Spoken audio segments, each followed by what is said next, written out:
This is the One Piece Podcast, episode 490 for the week of Monday, October 9th, 2017. My name is Zach.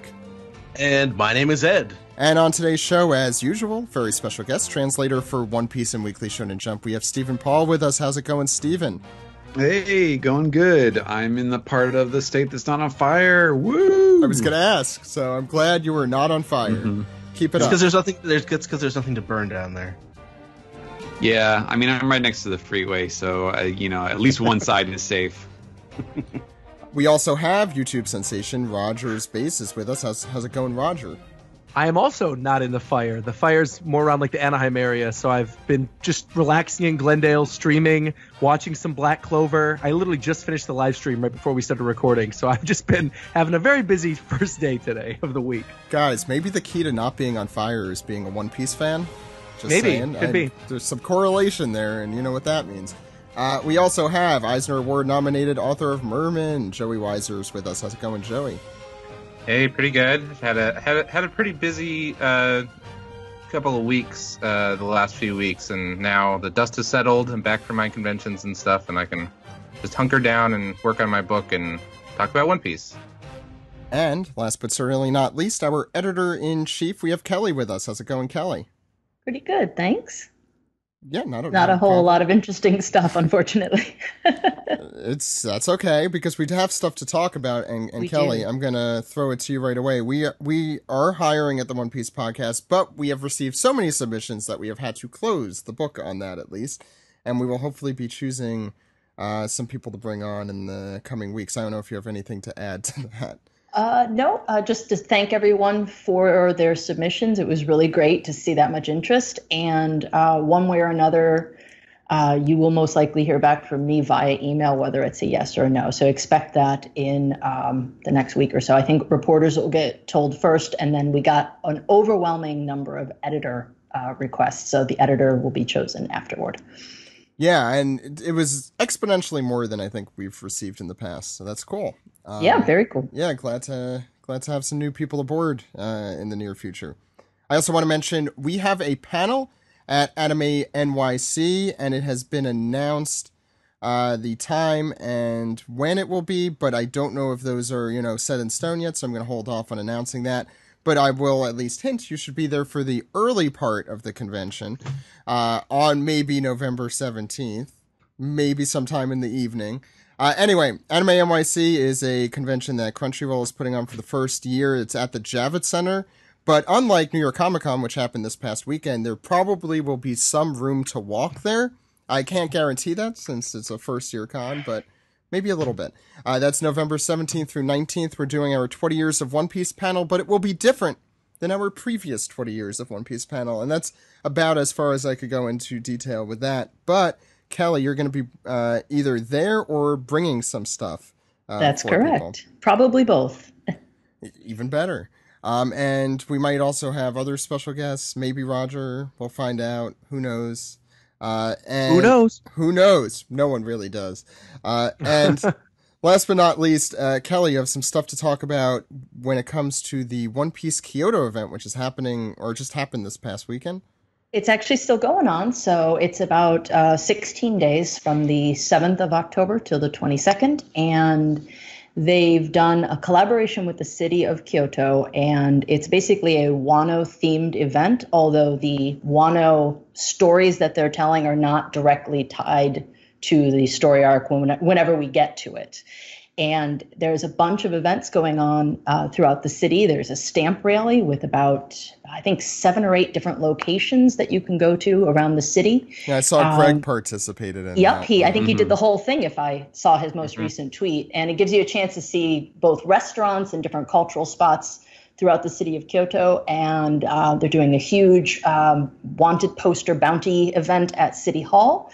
And then the really cool exhibit, and this is the one I really wish I could go to, is something called One Piece Art Nue. And it's basically a story about a devil fruit washing up on the shores of Wano, with a sort of a side story about a princess and the person who eats the devil fruit turning into this Niue yokai creature. And they've got some really cool traditional art. There's actually an old sort of screen panel with the straw hats done in the traditional Japanese art style. So it's pretty cool. Joey, you tweeted that, I think. Yeah. Yeah, I love that. And I love is that where the giant like mock-up of a manga volume is, where it has the cover art that Oda drew? That made me feel both excited and then sort of disappointed that it wasn't real, because I was like, oh man, I want to read that comic. It's so pretty. Yeah, Niue Devil Fruit's such an awesome idea. Man, but it's like, it's a shame. We'll have a roundup of all the stuff, as well as a video on the site probably tomorrow. I'm just compiling a bunch of pictures and stuff because there's so many things going on. But do look for that in a little bit more detail on the site, most likely tomorrow. Greg was posting some things that I found really funny, that they put up a bunch of posters of, like, I guess it's sort of like etiquette or like sort of public safety warnings. And so there was one that was about like don't man spread on the train, basically. And it was like the picture of the three admirals when they're sitting together, and who was it? Was it Aokiji, who just had his legs like way open? And there was another one that he put on Facebook today, I think, that was it was like walking around looking at your smartphone is dangerous. And the panel that they chose was just kind of like a random shot of like Luffy yelling at one of the villains, like, "What the hell are you doing?" So it's just like, it seemed like a very non-Japanese kind of forcefulness that they chose. That made me laugh. I wish the New York City thing killed me. I wish the New York City subways had those. I'd be more apt to listen to more of them. But that's really cool. For more, as Kelly mentioned, please check OnePiecePodcast.com throughout the week. And check out Greg's Twitter if you haven't. That's Ochimusha108, twitter.com/Ochimusha108. I think that's going to do it. We have some show. No, I mean, that's going to do it for the beginning of the show and the rest of the show. Thank you for listening. We're not going to talk about the American One Piece news? Trying to remember what yes. Yeah, everybody forgot about this. Wow. God. I feel real special. Stephen, please. Yeah. So if you go back and listen, over the summer I have been very subtly dropping mentions of something that I was working on that was really cool, and I had to be very careful not to tie it to One Piece, because there's really only like one or two other things that realistically I could be talking about if people assumed that I was talking about a One Piece thing. And at New York Comic Con, they finally announced that we are going to be going back to the color walks and putting them out in English. And, I was, when Alexi told me about that, I was like, oh, that's cool. But then when I saw the details, I was like, oh man, I can't wait to see this, because we're going to be doing hardcover 3-in-1 omnibus versions of color walks. So cool. Which is, if you've seen the actual books themselves, they're pretty thin. And, as far as like art, anime art books go, they're kind of on the cheap side. Like they're cheaply priced, and they're just pretty simple books. They're just really big and nice. But these are going to be hardcovers. These are going to be more like, coffee table type books. Because they're going to be over 300 pages. We're going to have the interviews and everything. I think they're going, it looks from the press release stuff that they were putting out, like they're going to be named rather than like numeral. They're going to be like color walk, colon East Blue to Skypiea or whatever. So it's going to cover, the general arcs, like the range of the story that those color walk books cover chronologically. The New World's color walk book is going to be quite long. No, I would imagine that once we do, because as far as I know, I believe the first one, it'll be out next year.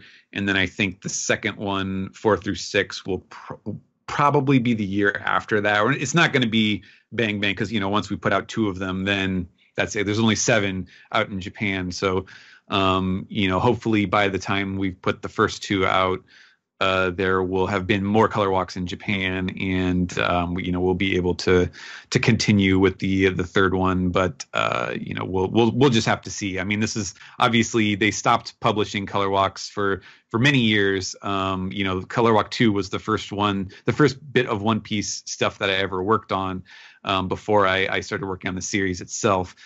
So that tells you, I've been doing this for 5 or 6 years now. So it was a while ago, and obviously the regular books, the sales was not quite up to what they wanted to continue investing in it.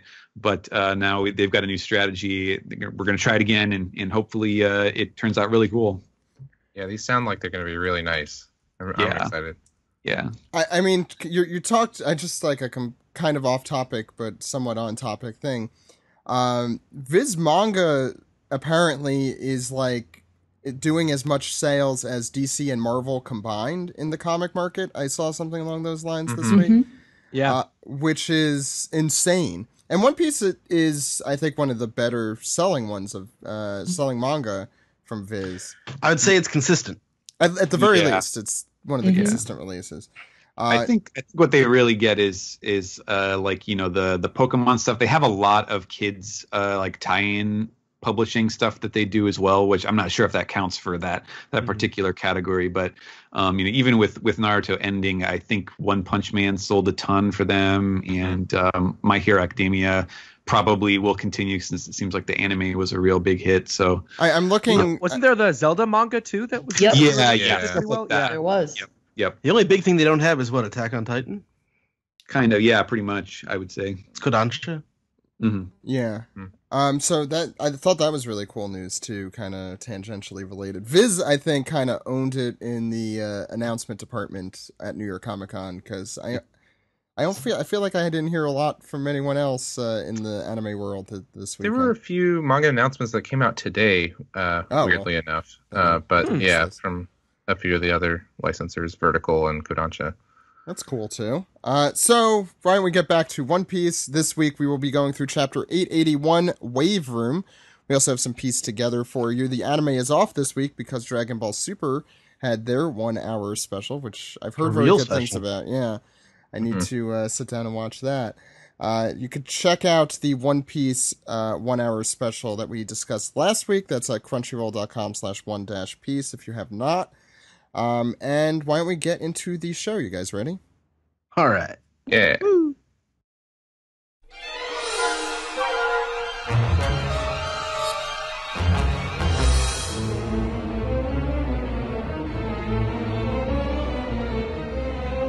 This is the manga recap for chapter 881, Wave Room. Ed, what's going on the front page? It is the saga of the self-proclaimed Straw Hat Fleet, Volume 15 Sai, The Wedding of Don Sai, Heart Baby 5. It's lovely. They're also happy. Actually, I didn't realize how many weddings we've had this arc, but this is at least This is the best wedding. Well, I mean, it went well. Matching fabric too. So, Yeah. I mean, besides Chin Zhao, who seems to be wearing his normal thing, which doesn't seem formal except for that bow tie he threw on randomly there. Around his bare neck. Around his bare neck, which is weird. Don't get me wrong. Chippendale style. Do you guys know if He's not the only one, though. They all Yeah, do. he's not the only. Yeah, they all do. Sai has it tied around his waist, though. That's just because of all the bandages. Is that how that works? No, he is also wearing that weird clown thing that hasn't really that's been right. explained. Well, he's a It's monkey, just- I guess. His Poplio collar. So are these Leo collar. are these traditional Chinese garb besides the bow tie, or no? Who am I Parachute asking pants here? I are guess. very MC Hammer. Yeah. Any other thoughts on this What wedding? does the fan say? That just says the Haposi Haposi, army. yeah.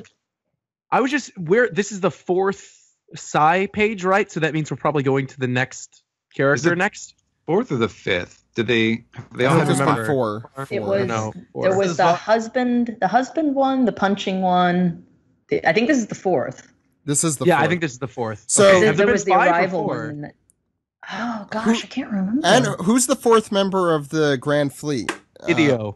So Idio. he's next. Yep. Yeah, Wouldn't I'm it be- excited. I can't wait. Yeah, but he's traveling with Columbus, isn't he? No, Idio is with Abdullah, long- Jeet, No, but they don't have a and boat. Plugili. No, Those the four of don't them. They don't have a boat. They Okay. travel with Columbus. I I thought looked they it did. up. This is the fifth one, so this It is is the probably fifth. the last one. Oh. Yeah. Okay, They've all okay. been 5. That Oh, makes sense that they conclude it with this. Yeah. I mean, look how happy he is. I know. Look at her face. Can we just pause for a minute and look at her happy face? Cigarette in mouth, still smiling. Yeah. With her thumb, it looks like a thumbs up, but she's kind of just got her arm around him. Kelly, we don't have to pause. It's an image. I'm talking about reflecting in your heart. Oh, Everyone pause the podcast. Yes, everyone pause the podcast and reflect on this. just look up into the sky and ponder what this Single marriage tear. means. Yeah, single tear. That's And the just above her hand is that Oda flower with the triangles. Yep. yes, the famous Oda flower. Yeah. You could find that in any paper goods Student store. council won't settle for this. Any final thoughts on the front page before we get into the main story here? Ed, go ahead. Okay. And we pick up back again at a very tense moment. Luffy says, "What do you mean you might not make it? What's happening over there?" And back to the wide shot of and when hey you guys, and Jinbei is like, "That swallows us. We're done for." And everyone is just freaking out. Like, we need another coup to burst. Nami's like, "Oh, I guess she's just like, oh, I don't know what she seems." I think she's noticing what's happening here because in the last Yeah. chapter she kind of like it was just dawning on her. I think I'm not sure if there's Brooks anything. distracted. He says, you can't do another burst. We don't have enough cola. Rabbit apologizes. She says, "I'm sorry, Pedro. If you Rabbit. gave yourself up Did you to-" call her Rabbit? That's not the What's her first name time. Carrot says, "I'm sorry, Pedro." Sorry, Sam. And after you gave yourself up to keep us alive. And continuing from the second panel on that page, what ding, Ding. She got a notification on her phone. ding. Yeah. Microwave's done. But Perospero is like, He's sitting in Evil- Napoleon. is like he he's- the evil mama or the good mama on her shoulder? Depends on your point of view, really. Good Um, this one time, but mostly evil. He says, "No, wait, mama, you're gonna sink the cake they stole. Remember the cake that they totally have." I don't want you to have to understand kill his motivation for not wanting her to crash down because on them. then Yeah, she's gonna seriously. kill him. Yes. Oh, Because then the cake will definitely be destroyed. Right. Whether there's or no not cake. she thinks there is. I know, but he knows there's not. That's Oh. why he doesn't want her Yeah. to kill them because Oh, okay. then Then she'll she figure don't it get out. under her Regardless, head. like Yeah. she's in a rage right now. She's in a hunger rage, and so even if like the quote unquote cake doesn't exist, if she destroys the ship and thinks the cake's done, she's gonna turn right to Perospero and do what she promised already, and that's kill him. Okay. Yep. So sitting on her shoulders, the smart place to be, as close as possible to her. Keep your friends close. Keep your And friends that's close and your enemies closer, especially if they eat you. That's true. Yeah, I guess maybe that good. doesn't work. Ed, please continue. Cake. Okay, Ed, thank you for wrapping that page up for us. We go to the next page. It's where- it's a good panel. She has Dreamcast eyes. Oh, she does. Mhm. Okay, we go to the next page as Kung Fu Chopper ties a knot to the corner of the sail, I think here. Carrot Rabbit, which is now her full name, ties the sail at the top and knots it with her teeth because, again, she is a rabbit.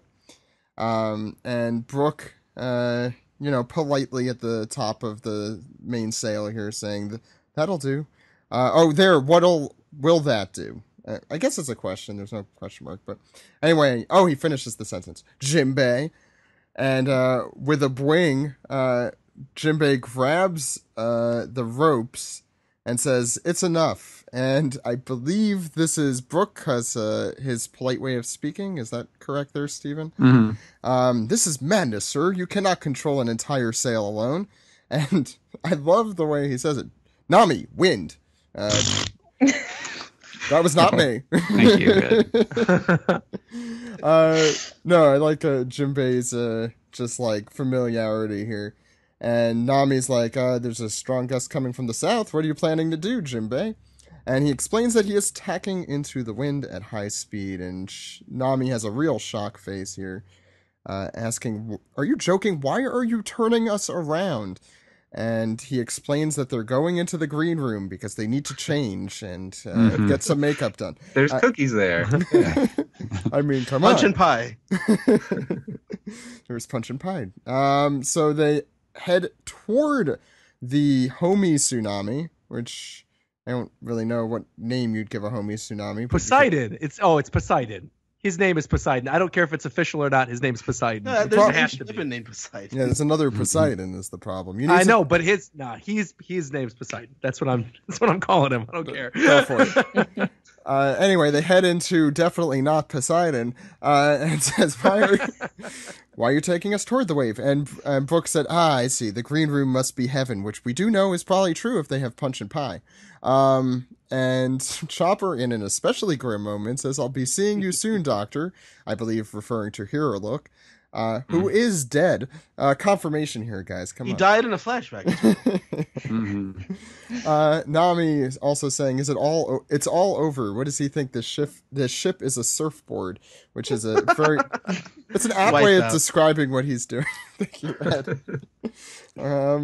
And Jinbei says, everyone hold tight, and you see time passing as the wave crests and crashes, and with Big Mom on top of it still. And we go to the next page, Roger. I just want to say, I love that wing. It's like he's pulling the ropes really, really tight. Like I think that's what that's supposed to sound like. But it's a pretty intense page. Yeah, I like. It's like he's not even not just using the wheel to steer the ship. He'll actually physically pull the. With one hand, sail. Wouldn't this be more like windsurfing then? Like if he's got the sail. Yeah. Technically, yeah. And if he keeps this up, he'll never win the election.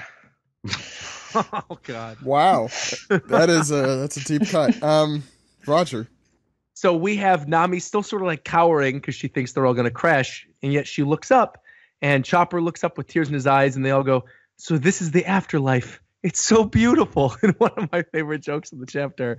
And we just see, nope, this is quite a good ship. And Jinbei explains the green room is not, in fact, where you go to get craft services. It is a brief rave room that forms inside the collapsing wave. And he basically reminisces and he says, when I was a boy, we fishermen found it the perfect place to play. And if you notice, there's like so this little flashback in the background. You see the tidal wave and then you see just little screams. So it's like I'm reading that from the perspective of like a grandpa who's probably saying like, oh, yeah, nothing bad ever happened to me when I was growing up. Times were great. And in reality, they were screaming and like drowning. But I didn't know the green room was an actual thing, by the way. I looked that up. It is. Yeah, it is. It's crazy. I actually knew that prior to reading the chapter because I'm a fan of Terrace House and the current story arc in Terrace House, the Aloha State, which, by the way, you should go watch on Netflix. It's free. Yes. It's amazing. And there's a surfer guy named Guy who's on Terrace House and talks about the green room in one of the episodes. So it's really cool to actually see it in this. And I know for a fact Oda is a fan of Terrace House because it's mentioned on Terrace House because one of the commentators says that he talks to Oda about all the episodes. So that's kind of cool. Wow. He said it in the author comments before too. Yeah, yeah. It's pretty cool. So Jinbei basically exclaims, along with everybody else, that we're inside the wave, but we'll be out soon. So hold on tight. We've got a good ship, we've got a good navigator, and with a good helmsman, this craft is invincible. So confirming he is the helmsman of the Straw Hat crew once and for all. Boom. Sam had a conniption fit on Twitter about it. It was amazing. It was pretty great. I mean, we've been speculating about this, I think, for some time. Maybe since it fell down, even like. No, the entire time the podcast has been going on. Just about. So this was just a very satisfying page. I think everyone here could agree. Kelly. He has two great faces on this page. I'll just say that. Yeah, definitely. Gotta love Jinbei. Yeah, go ahead. Right. So as we're exiting the green room, we have Nami going, this is amazing. He's controlling our sloop like it's part of his own body. I've never seen anyone helm a ship like this before. This is incredible, Jinbei. And I'm assuming this must be Chopper. Wait, you mean we're not going to die?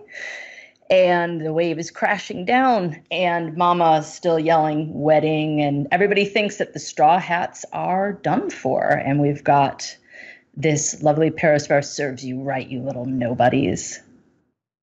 And Perisparrow is now contacting Katakuri over in the mirror world to say, we've cleared everything up over here. And of course, a downed Luffy is hearing that and panicking, going, hey, Nami, Brooke, Carrot. And we've got, oh dear, we were just about to invade the ship. The operation's off, boys. Sounds like our target is already sunk. Huh? Are you sure, sister? It doesn't look like seawater through this mirror. Ah, it just shattered. The mirror broke, sister. Crack. And everybody is trying to figure out what has exactly happened to the Straw Hats. By the way, It's interesting. I love how this page. Yeah, go ahead. Oh, sorry. I love how this page is all about Katakuri. He Yes. doesn't say anything. Yeah. Because he's the only one waiting for them to figure it out, I guess. I thought it was about the 29th daughter, and Jascarpone? Jascarpone and Mascarpone. Really the stars of this and every chapter going forward. Stephen. Okay, so yeah, Brooke and Chopper, they have not heard. They're not aware of the plan here, because Nami has smashed the mirror, the sync mirror there, and they're wondering why. Hey, Luffy's not going to be able to get back to the ship, and Nami is giving the orders. Just go break the other mirrors on the ship, all of them. And they try to protest, but she's making it clear that this is for Luffy's sake. They want to make things harder for him. And she remembers Luffy's desperate plea to allow him to focus just on Katakuri. And then she relays that is a captain's order. So hurry. We get it's a great, forceful panel, forceful expression from Nami. Very detailed. And we switch back to the mirror world again. And they're noticing that all these mirrors are breaking. You can see in the background, a bunch of them are shattering one after the other. And they all want to know what's going on, while Luffy watches. And they're wondering, Sister Brûlée, what does this mean? And she's taking it back. I guess they must be alive still. But Mascarpone's got it all figured out. It's just the water pressure of the ship sinking is breaking the mirrors. Ha ha ha! And I'm just looking at his face. My God. And he is truly the Satori of this arc. Everyone could agree. Yes. What if they get that guy back to reprise? They've already got him to reprise as Wanzi and like all the annoying characters you could think of in One Piece. So I probably. Oh, except for Beppo. He's also Beppo. So it's going to turn out that one of those, they actually had a fourth Kotori and Satori and Brelly. He was one of Big Mom's husbands as well. So there's more of them. There's more of them for you, Zach. So I hate. Meanwhile, Nami is whispering, or excuse me, it's his Chopper is whispering to Luffy through the shard of the mirror. Because they need to explain to him what's going on, and so Luffy's like rushing away with this big old jagged piece of mirror in his hand, and you guys are all right, and they're noticing that he is running off, and while they are all relating the situation to Luffy, Katakuri has yet another silent expression, this time one of questioning. He's wondering what's going on. What is going on? So on the next page, we see Luffy continuing to run and flapping off his jacket, which to me reads as Oda saying, there's too many characters with black on them right now. I need to break this up visually a little bit. But kind of like how Toriyama decided to go to do Super Saiyan without the blacks because he was too lazy to fill it all in. But so anyway... Luffy's asking, like, what happened? He'd heard from the candy guy that he sank the Sunny, and Chopper responds, tears streaming down his face, that they thought so too, but their cool new dude, Jinbei, was just so awesome and saved them, and he should have seen it. And Brooke says that they've broken all the mirrors on the ship, and that's great, but they remind Luffy that this means that that they can't be invaded, but also he can't return to the ship. And he's like, yeah, that's fine. I'll figure it out. But Nami kind of puts her foot down and is like, no, you don't have a plan. And this is a problem. So she explains to him that they're going to Cacao Island and to where Sanji is, who's making the cake, and that's going to take them at least 10 hours to arrive, much farther than I had kind of been imagining. And so that'll bring them in at 1 o'clock in the morning. And Katakuri kind of looks on as this conversation's happening. It's a little unclear how much of it he can actually hear, but I kind of imagine that he can get the gist of it. And they're saying that, got that. Once you've beaten Katakuri, find a mirror that leads to Cacao Island, and they'll meet up there. And just then, Luffy steps in something squishy that says Mochi, and his crew members call out for him, but he falls with a Mocha. And we see Katakuri's cool spurs in the foreground. And in an interesting panel, Luffy covers up his mouth and grips the glass as he falls.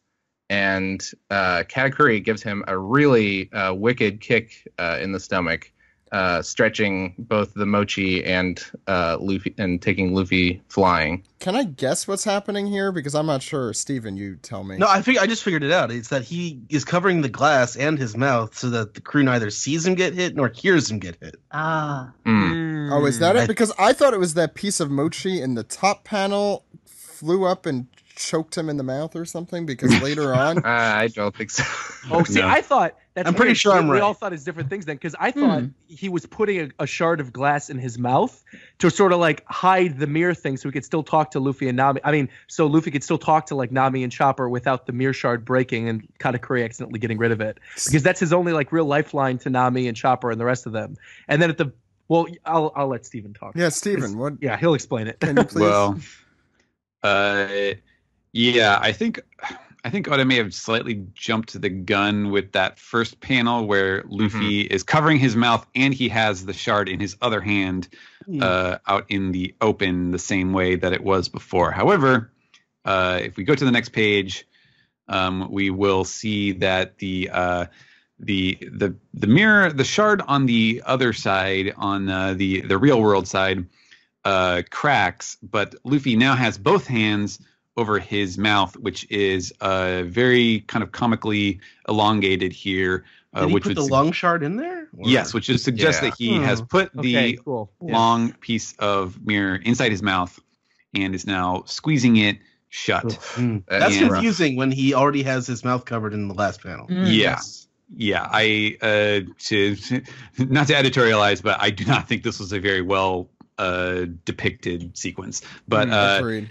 so yeah, we get a very powerful kind of follow through panel where we see that the focal point is on Katakuri in the background with his the follow through of his kick, while in the foreground Luffy is tumbling and smashing into the wall of the mirror world and breaking another mirror. And we hear from the shard of mirror, Luffy, did something happen? And he's still got his mouth on, or his hand over his mouth, which is now dripping and bloody, which would suggest that he's the mirror itself is either cutting it, or it's at the pieces of the mirror that he shoved in his mouth that are not broken, or kind of cutting up the inside of his mouth or something. But he's still holding it shut.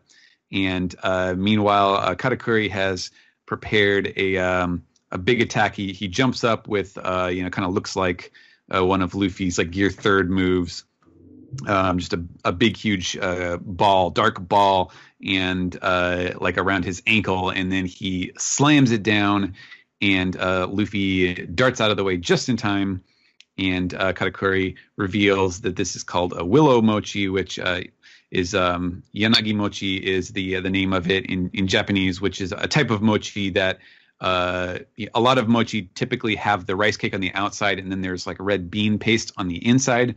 Yanagi Mochi is an inverse of that, so the bean paste is on the outside and the sticky mochi part is on the inside. So I think that's kind of the image with the big like dark bulbous looking thing. And but then he also has like all of his legs splits up into a bunch of things. It sort of looks like a willow tree. So I'm not sure, he may be kind of doing a double play on words there.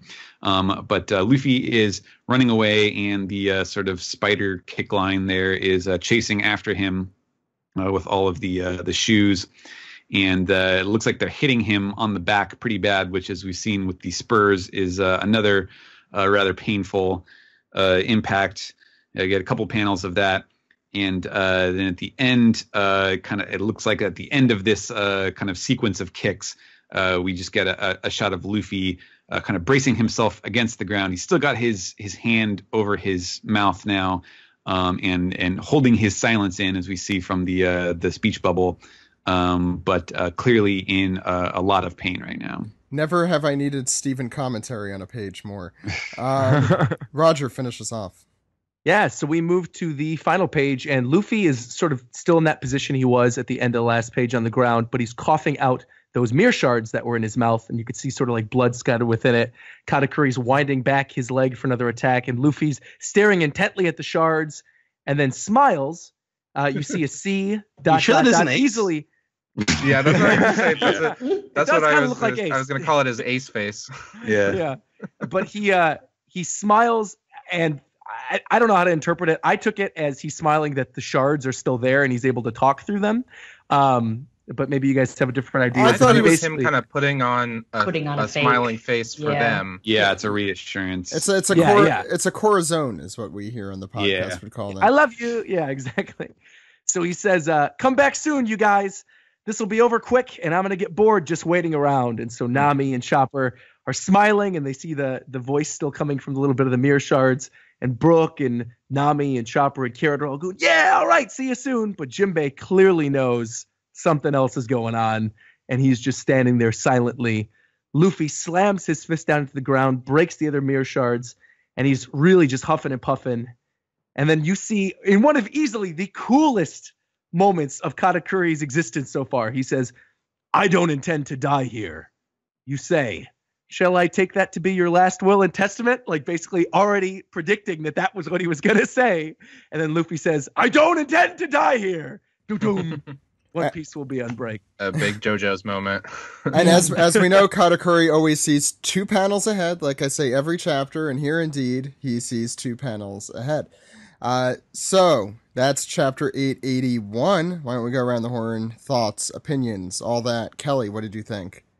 I thought it was a pretty fun chapter. I really dug Jinbei's leadership. I thought it was pretty great to see. I like that he picked whatever role he was going to have. He decided to hire himself and put whatever he wanted to put down there. But I really dug the wave room panels, the green room panels a lot, with just that big spiral going on. There's a lot of great animation sequences going on in here, and I enjoyed it. I'm kind of curious as to when Katakuri is going to get hit in the face enough so that we see what's below the scarf. I'm kind of hoping that happens in this fight. But I think my favorite panel, honestly, was the one where Nami's giving him the plan to go to Cacao Island. I love the way Brooke and everybody looks kind of huddled around there. Yeah. And I think that was the one I looked at a lot. So, yeah, I mean, it's kind of going as expected. I'm still trying to figure out where some of the missing players like Germa and maybe Beige will fit in, but I'm pretty satisfied with the pacing and the fight so far. Roger, what did you think? Yeah, I really liked this chapter for a bunch of reasons. One, I loved that vindication of Helmsman Jinbei. I just thought that was so great. I remember reading that and just exclaiming. I was so happy. And all we need now, basically, is Carrot to say next chapter, I'll be the best lookout that you could possibly ever have. And then we'll be good. We'll have 2 new Straw Hats. We'll be fine. But for the interim, I mean, people have been saying this for a long time, that Jinbei is going to be the next Straw Hat. And other people have had predictions that he's going to die. But I think this 100% solidifies he is the helmsman of the Straw Hat crew. Even if something awful happens here now, he's going to die going down as one of the Straw Hats. I mean, he, for all intents and purposes, is the next Straw Hat, and that's super exciting. Again, I loved all the surfing talk. because again, I just watched that episode of Terrace House, and so it was really cool to see that in here. And again, to have heard on that show that they were referencing that Oda was a fan of it, it was like, whoa. I don't know if maybe he threw that in there because he likes Guy or whatever, but that's my headcanon, is actually he's a fan of Guy on Terrace House, and that's why I put this in here. But I loved that whole sequence with the windsurfing, and I really love the setup for what I'm expecting is going to be a really big Luffy and Katakuri focused fight during the next chapter, with him saying, "Shall I take that to be your last will and testament?" and pulling out the trident out of his mochi hands, and Luffy screaming at him. It's just like we are now in what I feel is going to be like the height of whatever this fight is going to be with Luffy and Katakuri, and I couldn't be more excited. And I love just like seeing Katakuri really play upon that everything you could do, I can do better kind of thing, where he's using, Elephant Gun, not with his arms, but like with his legs, with that Willow Mochi attack. And at the same time, he's doing basically a Gatling with his other leg. It's really exciting to see this fight. And it makes you question really, how is Luffy going to get out of this situation? He's a great villain for sure. Yeah. Yeah, and now, at least for Luffy, the shackles, so to speak, are off. So we're going to get a real fight here now that he's broken those glass shards. Yeah. Let's see. Steven, what did you think? I totally agree that the first half of the chapter was really fun. It was a neat thing. I was kind of expecting at first, and I feel like I mentioned this last week, that when the tidal wave came, that they were going to need like the fishman, whatever that fishman little breadcrumb was that he set up several chapters ago, that was going to come into play here. And so I was a little surprised when it didn't, but it was it was a really, really cool depiction of Jinbei's skill, what he can bring to the crew, and I feel like it was a good counterpoint and probably a good capper for the kind of streak of Jinbei proving his worth. We had a bunch of scenes in the last few chapters of Jinbei kind of stepping again, kind of being the elder statesman of the crew, just like telling them all to keep their heads in the game, and to keep them on the right track when they were really distraught. And that was neat for Jinbei as a character, and I feel like this is more Jinbei as a kind of action star, as a part of this crew that often does very action heavy sequences and stuff. Like, this was a really neat exhibition of what he brings to the crew in a way that I would not have expected before, since it was always like Nami tells them, okay, this weather thing is coming, here's what we need to do, and they usually they get through it, but this kind of I feel like he did a good job of showing why having someone who's just like supernaturally good at actually steering the ship and performing all of the the control stuff, how they can work together to get them through these obstacles. And so I thought it was really cool, but I was also like, okay, I think I'm good now for Jinbei. Like, it's very X Games boat tricks. Yeah. I was like, okay, I buy it. I buy that Jinbei is totally worthy, and I'm kind of like ready for some different sort of plot movement going ahead, because it seems like they are possibly in the clear for now, although I've said that before. So yeah, that part was cool. The second half, obviously in intent was all about kind of it shoring up those two things. It was like, okay, the Straw Hats are okay on the ship now, and now they believe that Luffy's okay. Luffy doesn't have to worry about them. He can focus on the fight. But as we mentioned, I think the sequencing of it and the way that he depicted it was really confusing, and I feel like I know what the intention was, but it definitely took me multiple reads to figure it out, because it was just kind of, it was just a little bizarre, and I feel like he could have staged it in a way that was clearer about the intentions. But I also feel like there were probably multiple things that he was doing with that, like in other words, the hiding the mirror you could see that as both Luffy, trying not to make them worry, because clearly he does the silly, smile thing at the end. So he does, he doesn't want them he wants them to think that he's already beaten Katakuri, essentially, and that he's just waiting for them to get to the island.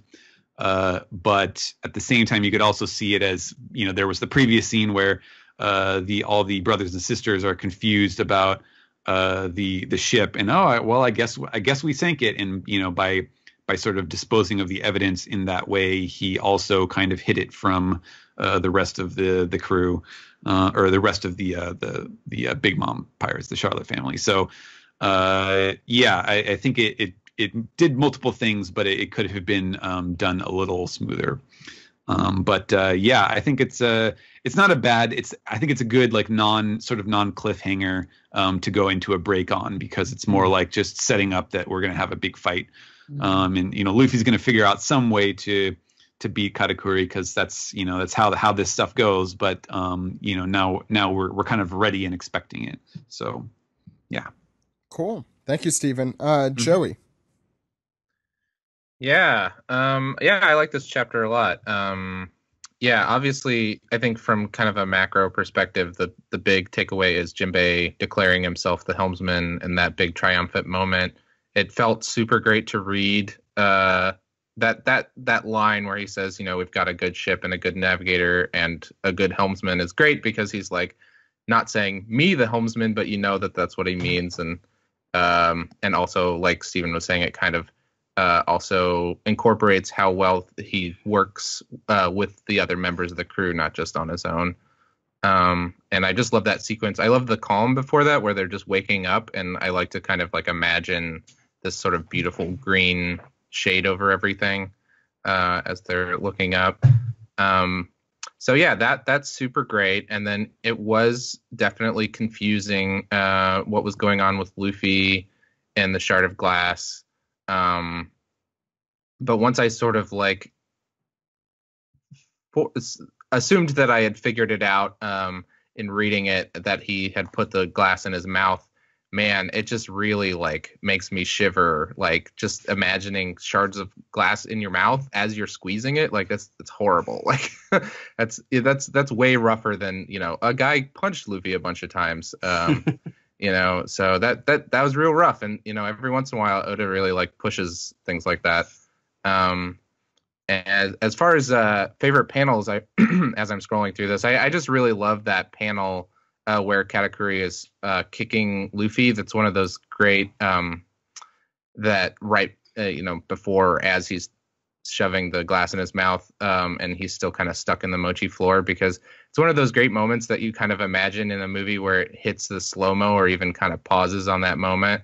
It just feels like time kind of stops in that moment, and it's just masterfully done. So I think besides the sort of like somewhat confusing stumbling of that kind of like bit at the end there, this is a pretty excellent chapter. Ed. I enjoyed this chapter a hell of a lot. Just Luffy's sort of his desperation to sort of cover up what is happening with Katakuri and him currently. It seems to have worked on just about everybody except for Jinbei. He has a sidelong look on his face when they hear like the last bit of it, that I think he senses that something isn't quite right. And he says, "See you soon." Everyone else is cheering, but Jinbei's like, I don't know. He would also know Katakuri better than any of the Straw Hats. So yeah. That's true. It's a little like of those other four members. It's a little. It makes me feel a little weird that Nami isn't picking up on that too. But I don't know. I do like that we at least have one dissenter among them. I like where this Luffy Katakuri fight is going, because I don't know where it's going, mostly. Really don't know how Luffy's going to pull this one out. So I'm excited to see how that progresses. I like Jinbei as the sort of take charge adult in the situation, because Broke will never be that. He's just too goofy. I mean, he was alone on a ship for 5 decades, so that'll drive most people kind of... I wouldn't depend on that person. To be I feel like serious. Prospero's like taking his last moment of relief here. Also, where he's like, "Sirs, you're right, you little nobodies, you little SOBs." But He does he's- remind me of that character from The Simpsons. he's kind of Gabbo, a little bit. I'm a bad little boy. he definitely is. Now that I think about that. Paris Sparrow will be dead soon enough. That's fine. I can't wait. Well, I mean, No, he's old, but he'll die, so I like it. I mean, I do agree with Ed that this is he's kind of between a rock and a hard place, and the rock just got smashed by a wave as far as Big Mom knows. Yeah. He's screwed. Mascarpone and Jascarpone are the best background characters like ever currently. I mean, The I was best- being sarcastic. The best background characters ever of the week. I need someone to cosplay as them. They remind me so much of the two members of Baroque Works that had the bomb in Alabasta. It to me, those two characters feel exactly the same as those two characters. Because I don't Was even that remember. Mr. Seven and Ms. Father's Day? I don't remember. That's how irrelevant they were to me. That's how I feel like if I read Whole Cake Island 10 years from now, I'm going to be like, oh yeah, it's like the two unnamed characters from Alabasta again. Only they're the daughters of and son of Big Mom. I mean, we'll never. Yeah, exactly. Yeah, that's pretty much my thoughts on the chapter. I'm excited. Yeah. I mean, I definitely want to echo what everyone said. This was a very good chapter. I think the first half for me was like, I had a ton of fun just reading Jinbei's kind of shining moment here. And as Stevens kind of was pointing toward, we've kind of been ramping up to this moment, and I think just about every Straw Hat member as they join the crew kind of have this, and now I'm going to demonstrate how good I am at the thing I'm going to do from now on. I'm trying to, Zoro, Zoro's a first mate, but even, in Water 7, I think he had a lot of standout moments in that position. Nami, obviously, even here has a lot of those moments. Chopper's doctoring. Did you just call him Chopper? Chopper. Chopper. Carrot Rabbit. And Chopper. No. And Brooke is a musician, and they all have their, role on the ship, and it's good to see Jinbei is kind of being cemented here, and it's also just a really cool character moment. How Jinbei's embracing that. I mean, think about Jinbei's history generally.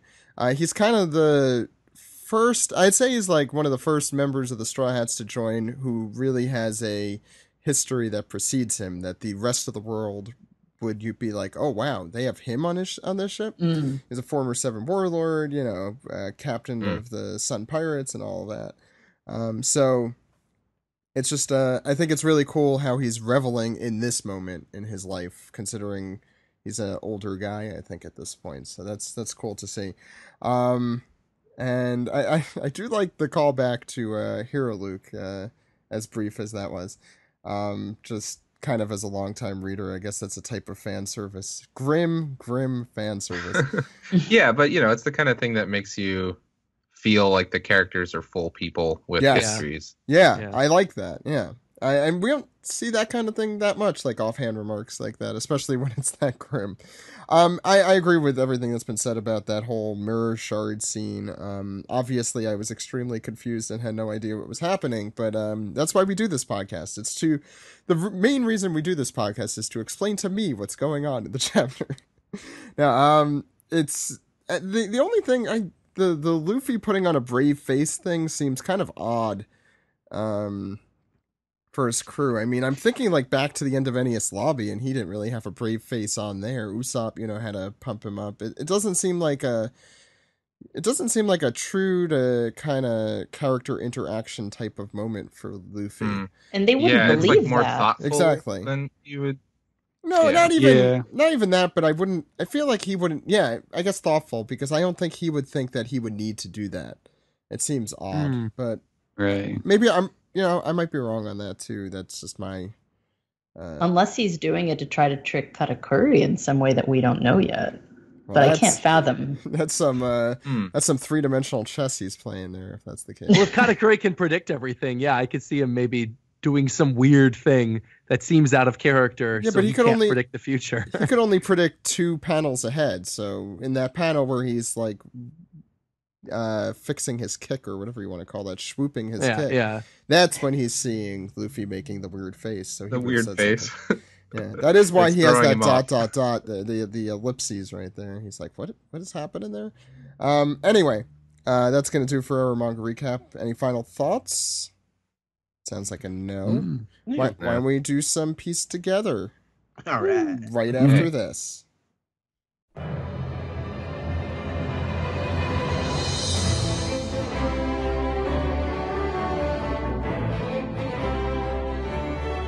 Hey, my name is Zach. My name is Ed. And this is our Patreon segment. We want to remind you can subscribe to us on Patreon at patreon.com/OnePiecePodcast to get exclusive episodes, outtakes, swag, and get your name read on this segment once a month for those who subscribe. This month, we have 2 brand new exclusive episodes online, including all of our September outtakes, exclusives, test recordings, episode title discussions, so you could hear all the episode titles. We also have our very exclusive and very quote-unquote special One Piece Film Gold commentary this month. I don't remember any of it. I don't know if Ed does, but it was recorded. I think I stayed awake for more of it than you. Yeah. It was recorded at midnight after our panel at Otakon. It was just like a crazy busy day, and then we sat It was a down. lot of fun. It was a lot of fun. It was a lot of fun. It's just that whole day is such a blur, including that commentary. So if you want to listen and see if I or anyone else said anything ridiculous, please subscribe to us on Patreon. We have a bunch of people who help support us on Patreon this month. Do you want to read their names? Yes, I will. And thank you to all these people for helping make this podcast happen. So first of all, we have Huntress Fan, KA12, Jesse Lark, Tyler Bass, Nick Seegers, Justin Brown, Abdul Buddha, Daniel Newman, Shauna, Jordan Vulich, the Spider-Man 360, Cody O'Brien, Alex W., Joseph Griffin, Jacob Garcia, Gentleman Bastard 12, Psychad, Drew Carmian, Newton FFS, Brian Newton, Darren Smith, Daniel Montejo Jesus, Matt Martin, Micah Rothenberg, Semper Pyro, Tariq Mahdi, Chad Erkey, Kendra, Christian Terlato, Josh Sauceda, Adriana Carvajal, Neil Hill, Sematar Nur, Oscar Eliason, Martin Bustos. I, Ed, am a big duty head. Wait, is that really one of them? Yes. Oh, that's gonna be fun. All right, Key Dude, Blair Mason, Nalia Ackerman, Jefferson Lee, David C., Saad Mayer, Kathleen Weidenhammer, Red Dwarf 42, Rohan Acharya, Yoru. This is a tasty burger. Oh my god, I still can't believe. Okay, I know you have more names. I'm just still reeling. Okay, I think I know who that is too by the avatar, but I won't give it away. Caroline, Chris Bachman, Lester Soto, H. Hale, Michael, Narayan, Stephen Solomon, Lucas, Blindman, Jose Rivera, Francis S., Bernal Smith. And that is it for this month. So if you want to get Ed to say that he's a duty head, you know how to do it. Subscribe to us on patreon.com/OnePiecePodcast. Don't miss our latest Patreon exclusive episodes and more. Why don't we get back into the show? Are you ready, Ed? It's more fun every month. Toho. Major film studio in Japan. Yaro. Guys, We are Toho Yaro, the Toho guys. we're a monthly movie club podcast where we watch a Japanese film and talk about it. We discuss things like the existential dread of Akira Kurosawa's Ikiru, And a cat portrait that barfs gallons of blood and house. And just who is Tora-san? Explore the world of giant monsters, historic swordsmen, and melodramatic truckers from Toho Studios and beyond with us, Toho Yaro. part of the Maji Media Network, available wherever you get your podcasts. We are are Maji. Maji.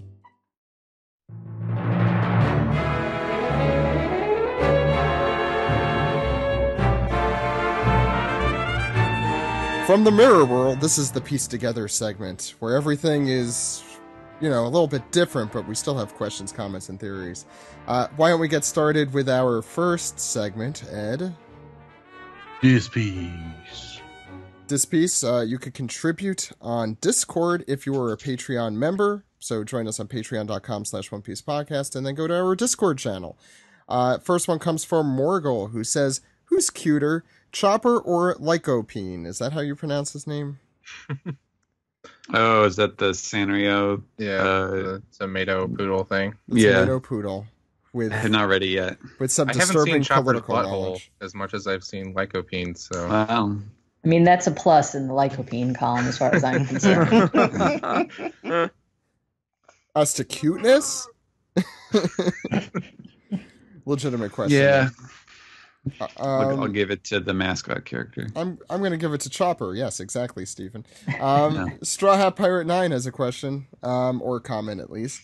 Helmsman Jinbei rules. I'm so happy Nami and the others are safe, but Luffy holding in his shouts of pain, smiling at his crew, and saying he'd get bored if they take too long, felt like a giant stab to my heart. There is a crying face there. I know Luffy can beat Katakuri, but until he does, I'm so worried about how hurt he's going to get. We also have Ash's latest theory. You could also check out his theories at OnePiecePodcast.com, but here we go. I'm going to clarify my theory from last week, as it seems I unintentionally made it too vague. I'm going to try and be succinct, but bear with me. It's not succinct, guys. I'm looking at it. It's not. Anyway, those that bear the initial D are...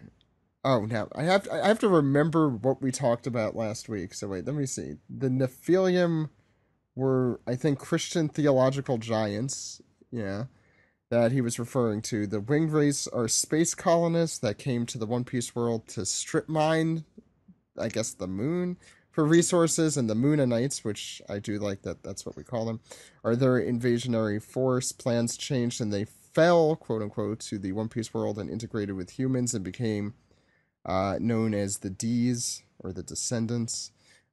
Becoming the half-winged people. They are men and women of old, the heroes of renown, but the celestial dragons have demonized them. Do you guys think that there's a lot? I know that's a lofty theory for us, but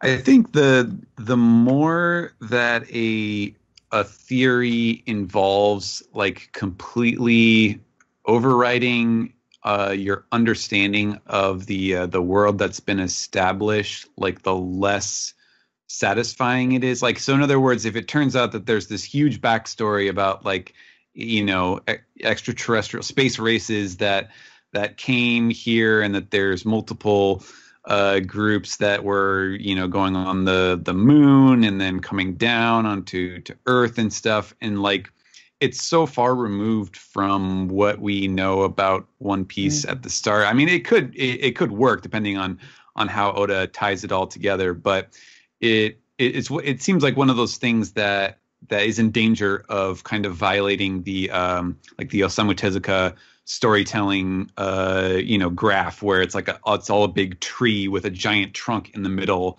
and everything branches off of that and then grows into its own side stories, or goes back into the same in the same direction as the main thrust of the plot itself.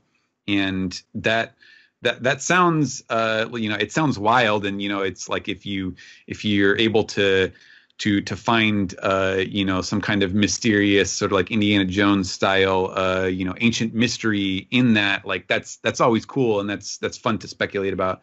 But it does seem like kind of a wild left turn for where we are in the story. I guess that's my thoughts on it. Yeah, I can't add anything to that. Let's go to our emails, Ed. Emails. Okay.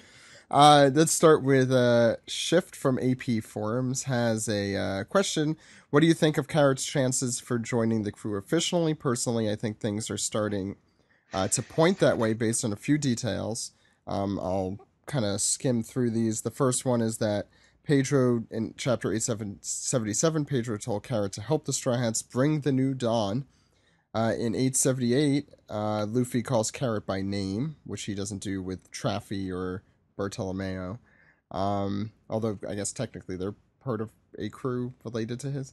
In 879, Carrot is constantly glaring at Perospero. Though to be fair, I think any of us would do that. There's a lot more that he has here, but I'll throw it to you guys. The thing about Carrot joining the crew is that I think we were all getting very strong vibes when she first secretly boarded the Sunny, and she was talking about how excited she was to go on an adventure, and she'd never left home, and it really just felt like the perfect setup. But since then, we haven't really heard anything about that. And I just feel like at the moment, I don't feel enough focus on her to feel like she's going to join. But I'm not completely ruling it out that it could never happen. But at the moment, like, she does not feel like a crew member. I think because of all the back history they showed with Pedro, I'm still more inclined to believe that she'll pick up the Nox Pirates mantle. Only because I feel like that was the thing. Why, it establishes that she could carry on that dream or that goal. So I feel like she's more going to be Straw Hat Fleet kind of than anything. But she'll call it the Dawn Pirates. There you go. Yeah. There was so much lead up to Jinbei joining the crew that I don't know if there's any other character who could join it at this point. Well, plus Jinbei technically was with them pre-time skip too. Like even though he was with Luffy and Marineford, he still has that pre-time skip tie. And I think a lot of people, when you look at Jinbei and you look at Carrot, it's almost like Carrot hasn't quite earned it yet. You know what I mean? Just like Caesar. It's like just like Caesar. Just like Caesar. Yeah. Are you trying to trigger Sam? Is that what you were trying to do, Jack? I hope it's working. I would say the moment that Joey mentioned when she had just come onto the crew, that at that point the Carrot stock watch was at about 5 out of 10, maybe 6 out of 10. After that, when the actual arc started moving, it went down to about a 2. And I would say after the Pedro sacrifice, she's at about a 4 right now, maybe. But I feel like the best case scenario is that she does become sort of like a Vivi figure where she's a deep friend of the crew, but who is not, actually permanently on, because I think there's too many factors against her joining. Let's move to the next question, because I'm sure we could talk about this all day. Next one comes from Jeff. Ever thought of doing a top 30 for chapter cliffhangers? Let's move that to top 5 or 10, and maybe. Also, it's just hard to remember specific chapter cliffhangers. I think all of us have marathoned some of the series. I was going to say, I think everyone would have probably the same answer, which is the one that immediately comes to my head, which is Luffy looking up in his Lucy outfit, seeing a figure walking towards him, seeing them, Luffy, Zoro, and Kinemon in their weird fish outfits, and then Luffy saying, "Oh my God, I can't believe he's alive," and then seeing the 3 sake cups. I feel like that is the one that sticks out, that I could still remember to this day, that ended off a week. I think we even went into a break after that, and I was like, there's no way you're ending it here. Is that Sabo? What's going on? Yeah, that was an excellent one. I'd say that's the best one of the new, the New World stuff. Yeah. The problem is that 80% of the chapters end in a cliffhanger. So it's almost kind of like which chapter is your favorite in a way. It'd be 90%. It's it's Shonen Jump. It's supposed to end. Yeah, it's his formula. That's how he ends his chapters. Yeah, he doesn't want you kind of sliding into the next manga. You want to think about it.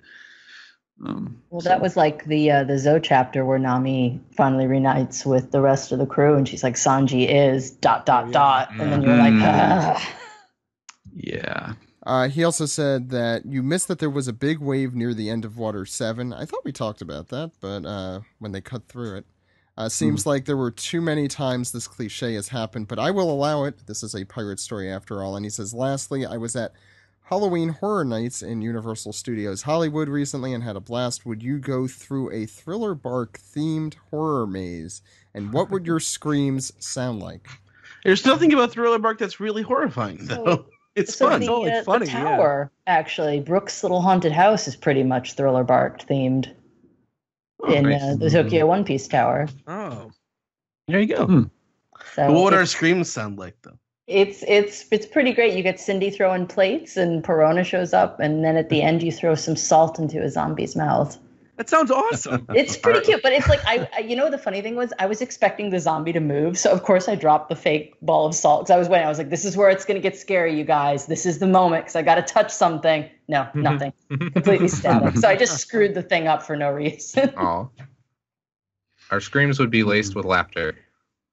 The next question comes from Hatem, whose name I'm definitely not pronouncing correctly, saying, I have a question about how the One Piece podcast and Steven came to this fantastic, by marriage, I believe he means, coming together. When did, because I don't think that's actually happened.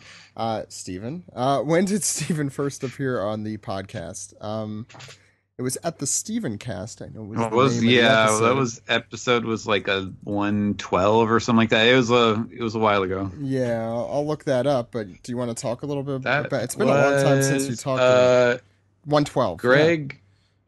Greg was the one who was the go-between because he had already been on the podcast with you guys at that point. And I guess he had vouched for me or said like, oh, you guys gotta get this guy on. And Even before you were doing the translation. Oh yeah. Before. It was Way before. it was I think it was a good year and a half or two, something like that. I had you. Oh, you were doing your first panel at or not your first, one of your early ones at least at San Diego Comic-Con. You were credited for Moriyoshi Man at the time. Right. Yeah. And Beck and and Detective Conan we had. Yeah. He had told me about it, and it was, I don't know, it was like a good like 4 or 5 months or something like that before we, I guess the schedules aligned, or you guys were, ready to just dedicate an episode to, one big interview basically, and and then like I would come on every once in a while. That's kind of how the orbit of these podcast guests go. Is someone is on once, and then a couple months later, if they're willing, they come on again, and then as if you like it, if you like doing it, and everybody gets along, then it just kind of becomes natural that people align their schedules to work that stuff out, and then when I started doing the Shonen Jump Alpha, the very first year of the digital Shonen Jump, that was when I started coming on most weeks, and then it was eventually every week. That was 2011, I think. I remember our schedules yeah. just started working out where we could have you on every week. I forget when. It's been a few years, I think. Yeah. Since we've had you on. Well, yeah. The release of the magazine, like on Mondays, kind of really solidified the recording schedule. And once everybody knows when we record, then then it just becomes who's available at that time. So that's it for emails. Stephen, you want to take over our Reddit? Sure. We'll start with DDDDD Freed, who says, yo, OPP raps. Since Zach mentioned it the other week, I've been thinking about all of the Big Mom soldiers that are watching Luffy's fight with Katakuri. Rather than just being there for expositional purposes, I believe they represent a pivotal ingredient in Luffy's quest towards being the Pirate King. They act as witnesses. The title of Pirate King is murky. The closest definition for it I can parse out is that it exists once everyone acknowledges it. It's not about being the strongest or the richest, but simply everyone in the world saying, Goldie Roger, yeah, that guy's the king. To get this recognition, you have to build an undeniable reputation and maybe sail to Raftel.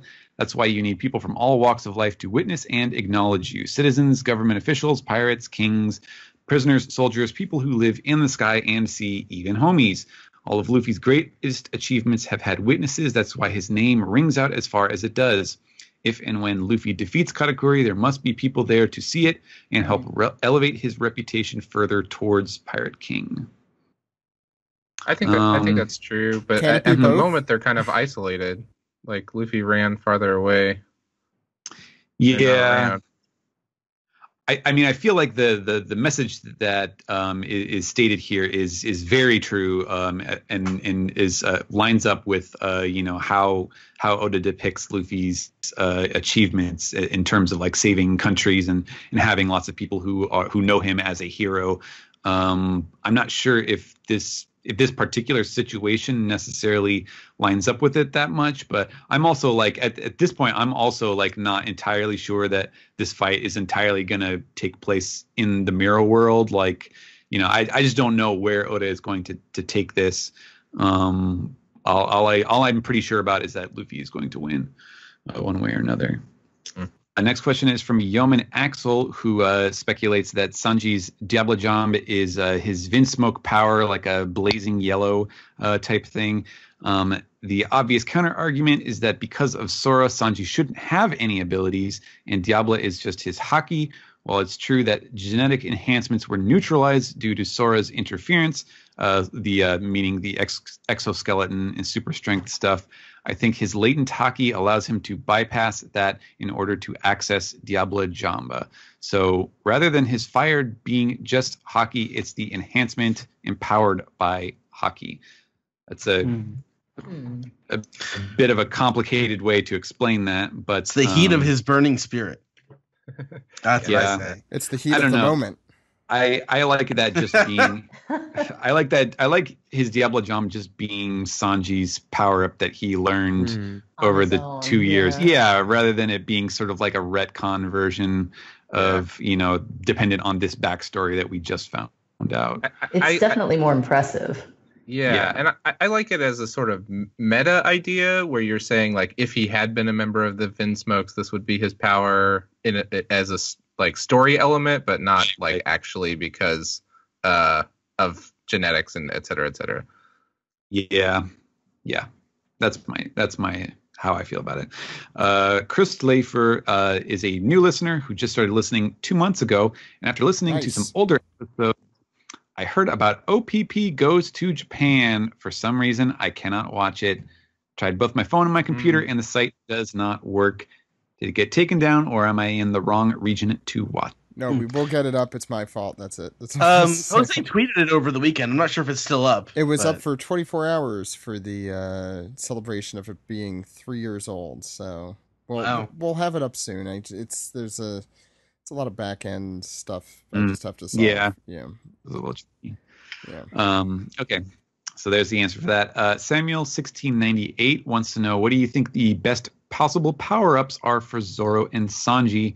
Luffy got Gear 4th with a few different forms. We haven't seen anything from Zoro or Sanji in terms of new abilities. What power would you like to see from them? Fire Sword. Sure. Yeah. He's wanted one forever. Yeah. I want there to be something to do with Zoro's eye, and I want Sanji to have an Okama power up. That's what I want.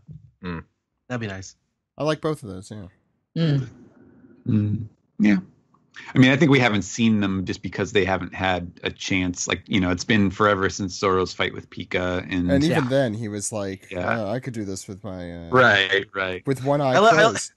I like the idea of Sanji being okay with an Okama power up now that he's in a relationship. He's like, okay, I don't have to do all this posturing for the women. Myself, I got pudding and I'm wearing a dress now. Yeah. I like the idea of Zoro's power up coming literally with a new sword that he would receive in Wano. That'd be cool. I wasn't even thinking like that, but that makes sense. Yeah. I mean, I feel like the sky is the limit as far as what he could learn to do in Wano. Yeah. He might have to get rid of the what's the sword he got in Thriller Bark? Yeah, I think that's a definite. I think he's definitely got to return that to Wano and then get a new one in its place. Yeah. I can see that. It seems ripe for that sort of a story subplot. Yeah. Next, we'll have our very own Surgeon Chow, who says, "Hey guys, I just remembered one of Sanji's catchphrases in Japanese. Sounds similar to melarine, a cheap imitation of ice cream made from vegetable or animal fat. This seems to be a missed opportunity in naming pudding on Oda's part, don't you guys think?" I'd rather not think about that because it sounds gross. And I remember thinking that it was gross ever since I first saw it, and probably in some I don't know, fan sub note thingy, you know. Yeah, I can't remember if the Melorine thing was ever like if that came from the manga first. It would definitely is something that they ran with in the anime, because that became just a shtick with Hirata. But I don't know. Like I've always been of the opinion that the Melorine thing, like that use of that word was just kind of a coincidence because meadow means like to be lovey-dovey or like falling in love sort of thing, and that going rorin and stuff like that is a very common Japanese sort of cutesy turn of phrase. And so I always just thought like, oh, it's just kind of a play off of this word like Sanji being Twitter-pated or something like that.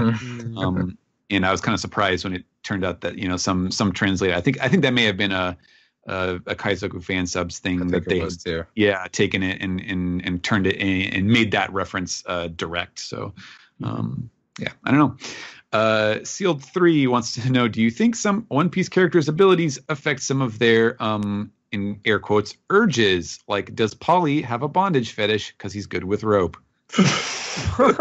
Yes. Why not?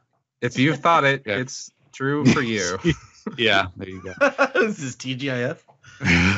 And we'll go to 2 hours and 53 minutes for the answer. Yep. Must see TV.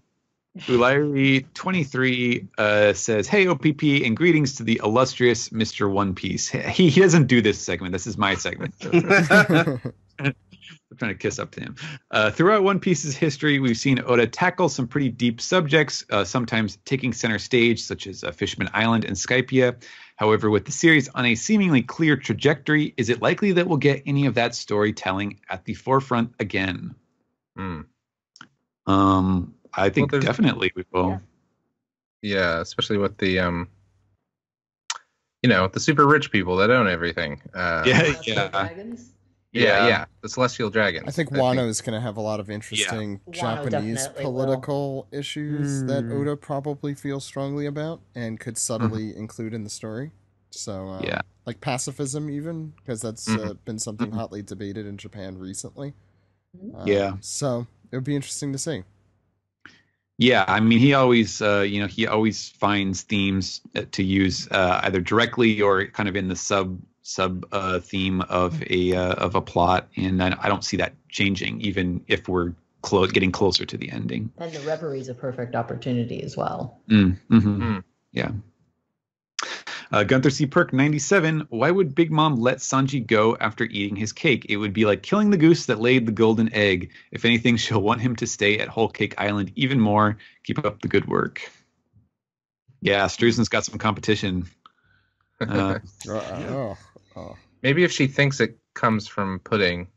That's what I was going to say. Wouldn't it? I mean, he could totally say it was just chiffon and pudding who made it, and he could slip away. Yeah, I mean, man, there's a lot of different patterns that he could use for resolving that. God, I mean, it could end up with like Sanji. She begs him to stay, and he's like, he does the Frankie thing, like, oh, I'm too super for this job. I got a crew that needs me, and then Big Mom is like, she must be my next husband, and then she's chasing them for the rest of the series. Oh, she wants to marry Sanji. Yeah. Oh boy. Don't we all know? Do not. Or he promises to come back after and become her chef. You never know. Yeah. There's so many different ways that he could play, especially because Sanji is like his whole shtick is like doing the really cool like gentlemanly thing at the end, and then leaving it at that. So yeah, there's lots of fun stuff that he could do. Brainerd Not a Fox says, in the hypothetical event of Linlin's death, do you think there would be a power struggle among the children of who gets to lead the family? If so, who are your contenders, and explain? Katakuri, the only really competent one. Yeah. I guess it depends on who's still around. Guys, opera.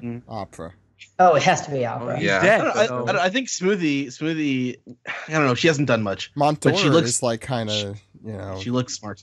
I feel like Smoothie, while we're on the topic of Smoothie, I don't really know when else this would come up during this episode, but I did want to talk about this because I noticed in the new anime opening like Katakuri is sort of on the same level as Smoothie. They show them together a lot. And like we've all talked about this on the podcast, that Smoothie has not really done that much during this arc. And I'm wondering, kind of going back to what Kelly was talking about earlier, like she's one of those players that I think could easily slide into the Sanji putting chiffon portion of all of this, where maybe I could see her like going to the sweets factory and sort of mucking up them putting together everything. And then that's when the Vinsmokes come in and they're like, no, you're not going to touch this. And then we've got like Ichiji and Niji and Yonji and maybe even Judge like going up against Smoothie. Yeah, because she's got to be the same type of power level as Cracker and Katakuri if she's got the same title. Yeah. And you've got a whole faction of siblings you haven't really seen in a while. Exactly. Yeah. So I think that might be where she comes into play and really proves herself. Yeah. We had, go ahead.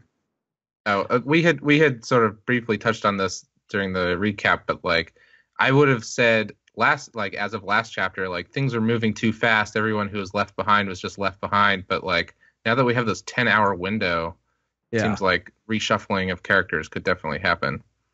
Mm-hmm. Yeah. I feel like this thought exercise is a very morbid one because she's big mom. She has 100 kids. Like they are in no way prepared at all for there to be someone else in a position of total leadership, because she's clearly like, the dominant force. She is the sun at the center of this, little solar system that they have here in Whole Cake Island. So it's very hard to imagine what they would do without her. Unless you just do the normal secession and it goes to the eldest. But I mean, all the kids pretty much have devil fruit powers. They could literally just fight each other in perpetuity. It's a very Game of Thrones sort of thing. Oh man, they'd all have their different territories and be fighting the war of the 100 Kings. That'd be dope. I'd actually watch that. Yeah. Black Northwind wants to know, how come we haven't had Peckham's reaction to Pedro's death? Will we see it at the end of this arc? Well, I don't think Peckham's was there, so I don't think we're going to see him until the resolution of this, unless there's some crazy, Deus Ex Machina surprise that he's going to do. I feel like Oda kind of sequestered him because his part of the story is over for now. I don't know. We'll see.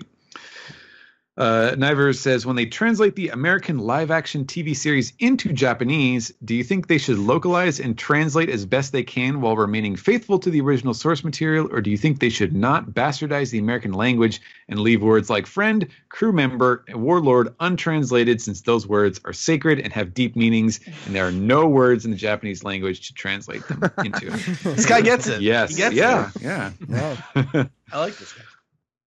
That is kind of funny, to think about, like, okay, when they do translate it back in, like what sort of liberties will have been taken as will happen, because it's moving it to a different medium entirely, and it's an adaptation. It's a different way. Right. And so like how, where will their translators, draw the line as far as trying to match it to the source material versus trying to kind of be more faithful to what the actual script of the live action show is, and so on. I would be curious to see how that ends up.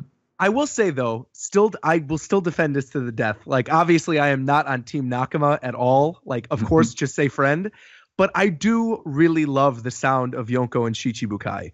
I think that's something that, like, of course you could just say like Warlord. I think Warlord even is okay. But for 4 emperors, I think it's just easier to say Yonko. It rolls off the tongue. And I think of all of those words, that's the one that I could at least understand if they decide to keep it the same. Like, you might as well just keep it that way, because Yonko does sound like legitimately pretty cool. I don't think they're going to make that decision based off aesthetics. I think they're going to make a categorical decision and just stick with it. Yeah, probably. Yeah, but it also helps, when you have a cast that is going to be American. Hypothetically speaking, assuming we get to season 7 of this show or whatever, and they actually are getting to those characters. It would be a pretty hard sell, I think, to just start throwing in these Japanese terms. and expect people to follow along. But yeah, I don't think that's a decision they need to worry about for quite a while. I was thinking about casting the live action, and just only for the stunt casting, I would cast Mark Wahlberg as Bellamy and get punched in the face. All right. Yeah, I'll support that. Starless Knight has a first-time question, and it is basically for me, and this is about Jinbei's tea attack during the wedding when he did the ocean current shoulder throw, but with black tea. Instead of being written with the normal kanji, ocean current was written with the kanji for black tea, but is still pronounced the same. How does that work? Well, I guess to give a basic language explanation, in shonen manga like this, and in anything that is geared towards a less than late teenage audience, I would say, in Japanese they'll write the kanji and then they have what they're called furigana, that tell you how to pronounce it, and that's kind of like it's an educational aid for younger kids who are still learning all of the kanji. They're still going through school. They don't have the full range, the full educational knowledge of it. But that concept of using these little characters to tell you how it's pronounced, that still is used in a variety of other ways, especially when there's like a loan word that is used to describe something, and they'll use the kanji, but they'll have this little, the katakana, which tells you it's a foreign word, it's an English word or German word or whatever, how to pronounce it next to it. So sometimes you just, you can create wordplay on your own just by writing kanji one way and then writing a word which you would recognize as referring to something else. It doesn't match the kanji, but what those hiragana are referring to, and so you can see where the pun is. And in this case, like, Oda didn't really he didn't really make a pun at all. It's still, the kanji are still the same. It's still essentially the same move. He used the kanji for the black tea, but he used the old name for it so that you recognize what move he's doing, and it just makes it clear that he is using tea. The meaning is that it's tea, but the sound is of sea current. I don't know how to explain it better than that. It's just a case where a reasonably smart reader would put the two together and understand that's what the implication is. And our last question on Reddit is from Nick Fridge. This is the first chapter in quite a while that I have disliked. Other than surfing Jinbei, the only thing this chapter did was put us back in the same situation we were at the start of last week's chapter, and it really gave us some gross versions of Luffy stretching and making faces.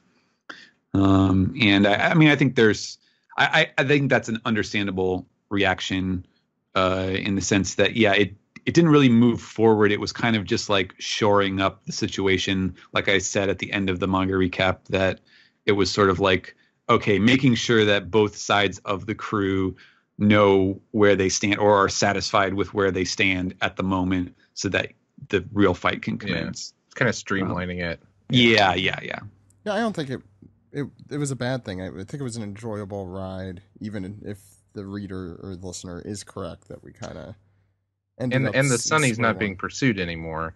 That's important. Right. Yeah, that's true. Okay, that's it for Reddit. So Ed, it's time to Peace the tweet. What do we got this week? Some Peace the tweet, Zach. Ash also submitted on Peace the tweet because he submitted the YouTube video for Wipeout by the Surfaris. So great minds think alike, etc. Next one from Shogun Taz, who says, since Big Bomb's wave homie completed its crash, is it dead now, or is it still alive as a body of water? There's just a face floating around. Yeah, how big is that? How far can her powers spread? As far as Oda wants. I think There you that's go. that's probably the answer. Fully sentient ocean forever. Mhm. The whole ocean in One Piece has always been completely sentient. Right. Sniper of My Heart says, Helmsfish Jinbei would help achieve both Nami and Frankie streams. What role are the Straw Hats still missing, if any? We've played this game before.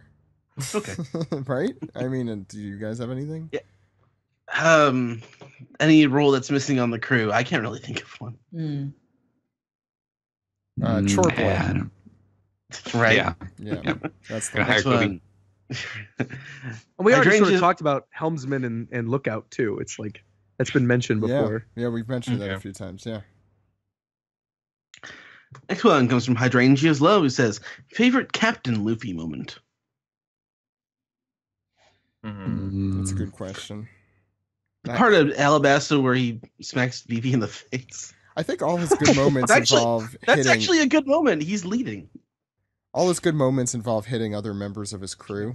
Leading by hitting. Luffy versus Usopp, Luffy versus Oh, yeah. Sanji, Luffy versus like all those. Yeah, and that way he is different from Zeph. Yeah. Anyone who needs to learn can be hit. Well, I mean, Yeah, Zeph did kick people a bunch. Well, not women though. But not No, ladies, no, yes. no, yeah. I mean, Luffy's does not discriminate. Okay, next one comes from Deoxy360. It says, a few episodes ago, someone asked what would happen if Rick and Morty crossed over with One Piece. We now have an answer. Do we? Yeah, Was he- I don't know what he's referring to. You're going to have to be more specific, sir. Next Yeah, question. I assume it has to do with the recent kerfuffle, but I don't get it. I don't recall the Oh, Straw I Hats. get it. I get it. I Was get there it. enough The hunger- Szechuan sauce at the wedding? No. The hunger pangs thing with like, give me Oh. Szechuan sauce. I get it.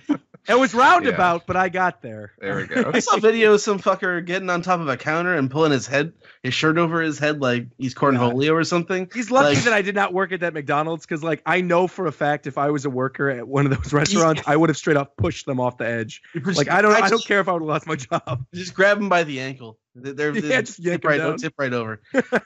I don't know. I shared my opinion for what should happen. I feel like I should address this. This has just been pissing me off too much the last couple of days. This stupid fucking Szechuan sauce.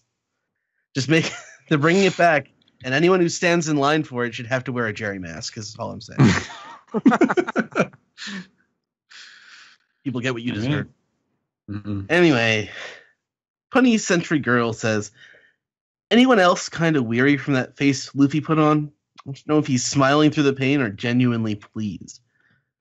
I don't know. I definitely got that a big part of that was an act to make everyone apparently but Jinbei on the ship, calm down. Yeah. So he's definitely putting on a brave face there. Next one comes from Duperco, who says, why is it that everyone feels like the Katakuri fight needs to have a winner? Why can't it just be a stall fight? Why can't we just get along? They just shake hands, say good game. No, seriously, though, I mean... Doesn't Fight- necessarily have to have a winner if there's mean, an but interesting I plot. think Fight- it's, yeah. Well, if they could do it in an interesting way, but part of the tension building of an arc is the release. And are we going to get, release the beast all over his face, I think, is the idea. That's disgusting. That's yeah. Yeah. It's not like Luffy to really do it any other way. And Right. the way that this fight is set up, they're trapped, kind of, unless his sister decides to take them somewhere else. Like, they can't go through the mirror without her. Correct. Yeah, that's true. They're not Yeah. going. Yeah, I mean, Like- that's right. like- The structure of a fight, or what a fight does for it's an obstacle. It's something for Luffy to overcome.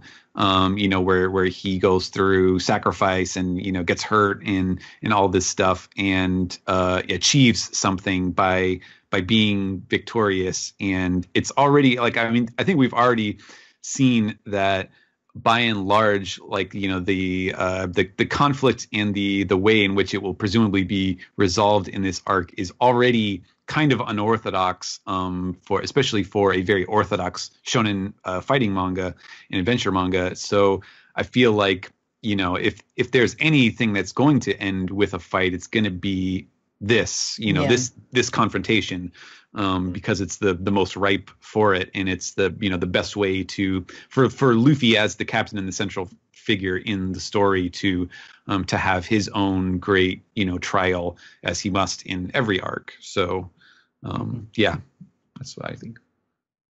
All right. Next one comes from our very own Adil, who says, when do you think the Sun Pirates will reappear during this arc, if at all? We only have a few chapters left. I wouldn't be so sure about that, Adil. Yeah. I have to check that where we are in that the poll. Yeah, the poll. Yeah. I'll do I mean, that now while you're looking, yeah. Now seems like the time. Like, Jinbei is sort of leading the boat, and they're out temporarily of Big Mom's sights. So if there was a time for them to sort of come back, this is 881, right? Yes. Yeah. So we're still in Ashwin's territory. So he has one more chapter before it ends where he could still win.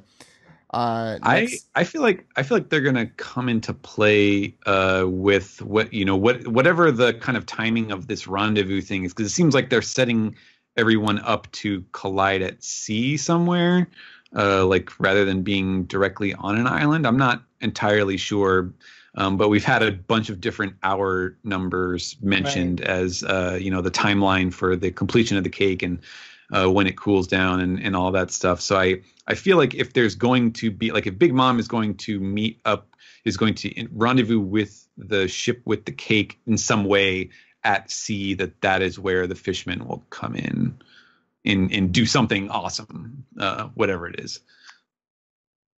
All right, next one comes from 91 Ryan says, it looks like the Straw Hats are hanging 10. That sounds about right to me. But also, Dark King Zoro, our very own Brian Newton, says, Jinbei says, you're welcome, Straw Hat Helmsman, and then a gif of the beefy dude from Moana. Who I heard was modeled after The Rock's grandfather. Like, yes. Yeah, they have very similar hair. It's not quite as long, but yeah. Mm. Anyway, next one comes from Jason9 Nah. I don't know. I'm curious to ask this question to see what kind of responses I get. But do you think Luffy is currently stronger than Ace was? Yeah. Yeah. Luffy's alive and Ace is dead. Oh. She's not wrong. That's calculus. It does work. Okay. I'd say by now, probably, yeah. I mean, yeah, it's been 2 years. But we all know that bounties are what actually calculates. Oh, that's true. That's he's true. He's 50 million berries weaker. That's how that works. And he can't be. No. All right, next one comes from Juggernaut Tyson. Says, do you guys think next chapter Katakuri's mouth will finally be revealed after Luffy uses his new technique?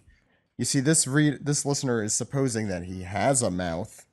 Or a new He's technique. going to have another scarf underneath there is what's going to happen. Yeah. It's going to be like the Doflamingo thing, because we all were like, oh, what's going to happen when Doflamingo's glasses get broken?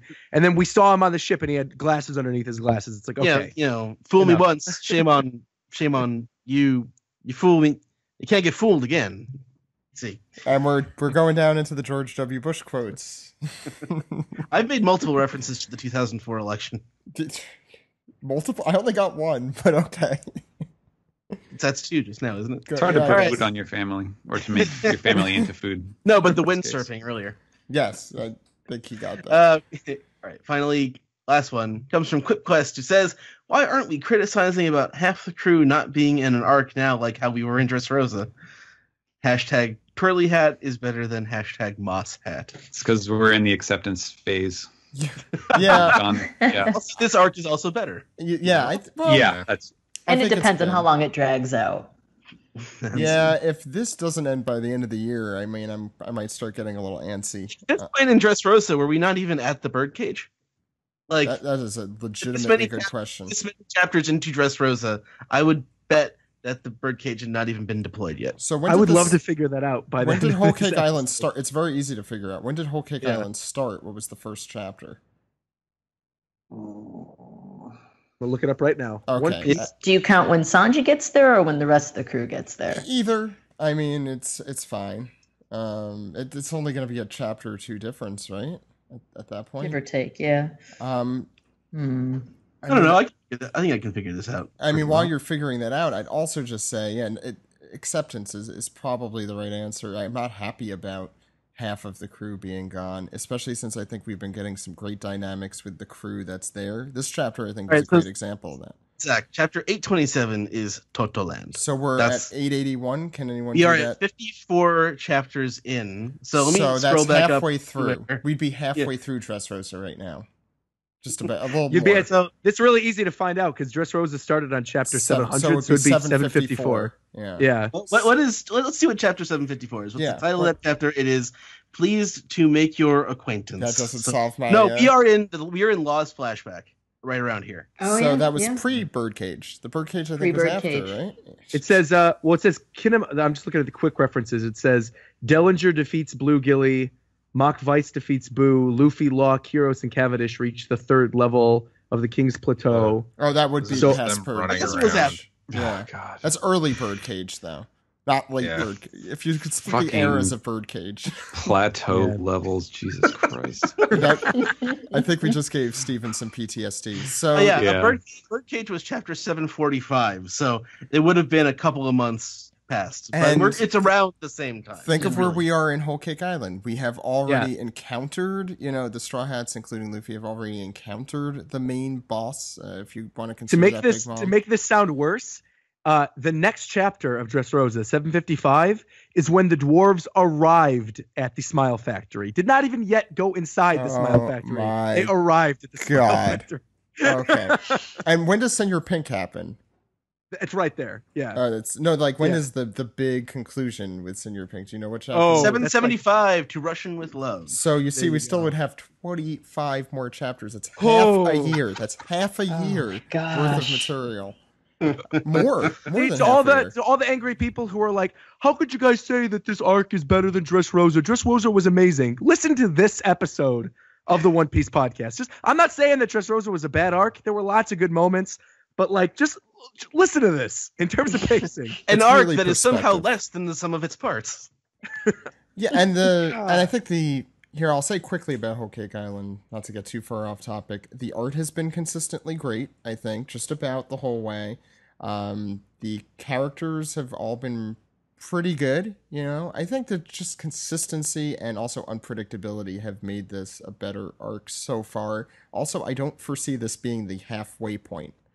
And I could be wrong. I've been wrong many times before on this show, but Jesus Christ, I really don't think this is the halfway point. No. At all. And this arc has Germacat, so hands down, this arc wins. His name is Jermeow 66. Best character of the entire series so far, Big News Morgans. Yes. So let's not forget. There you go, 2 of them. This is why I like you, Roger. That's going to round us off for the Piece Together segment. Why don't we round off the show? No love for Moosey, I guess.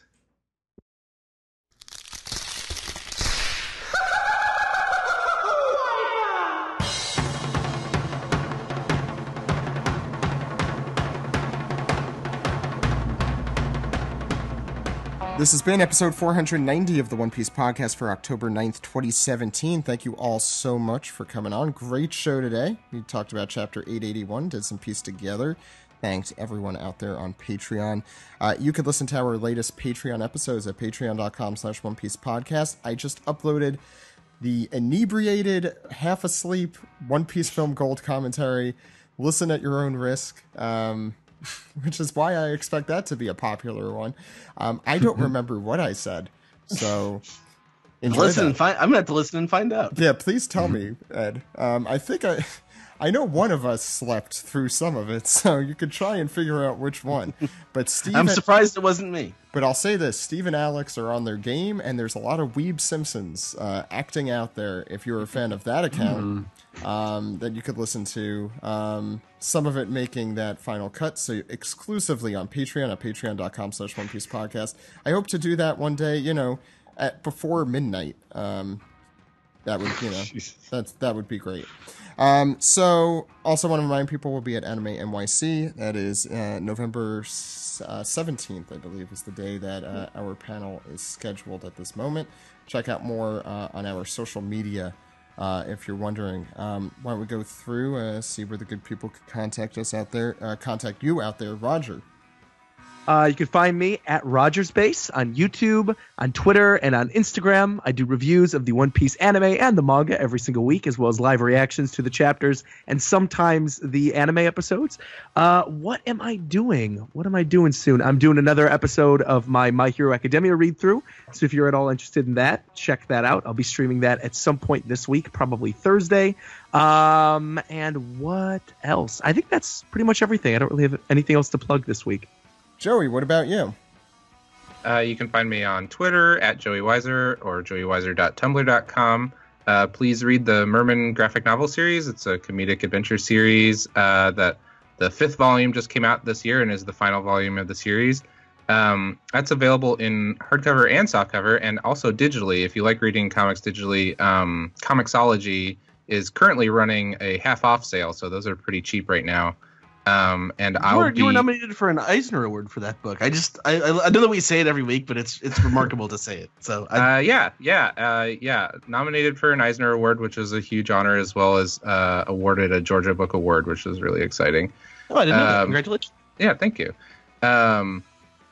And I will be at the signing for Halloween Comic Fest at Richards Comics in Greenville, South Carolina on October 28th. So if you're in the area, please come say hello and get a free sketch and stuff.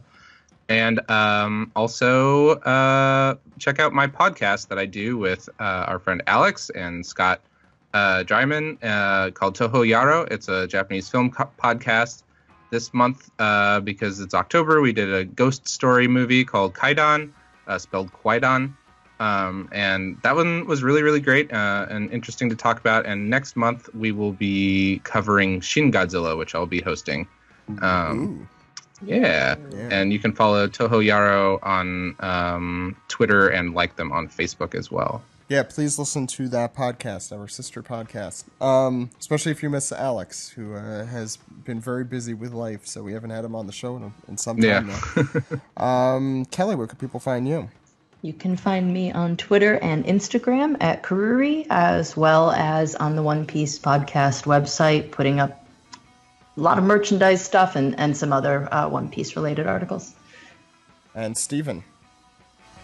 You may follow me on Twitter at Translatosaurus, and exclusive to this month only, you can see probably, I'm going to estimate, between 1 and 4 baseball playoff related snarky tweets per day as I have them on in the background while I'm working, because I'm enjoying that quite a bit. And I think I don't know much if there's much else to talk about work-wise, although I believe at New York Comic Con that Kodansha was showing off a sample of the Akira box set. So I think they've got some of the books back from the printer by now. So that's exciting. I'm looking forward. It looked really good. I'm looking forward to getting a copy of that from them. I'm placing my bank account for that. Yeah, I think it's coming up pretty soon, the next few weeks, I believe. So, look for that if you are interested. Ed, I think you could tell us where all the good people out there could contact us. You are Zach_Logan on Twitter. I am Edward E. One Piece. The podcast can be found at OnePiecePodcast.com, Twitter.com, YouTube.com, and Facebook.com/One Piece Podcast. One Piece Podcast is our Skype name. OnePiecePodcast@gmail.com is our email address. Please support us, Patreon.com/One Piece Podcast. And again, thank you to all the patrons we shouted out earlier in the show.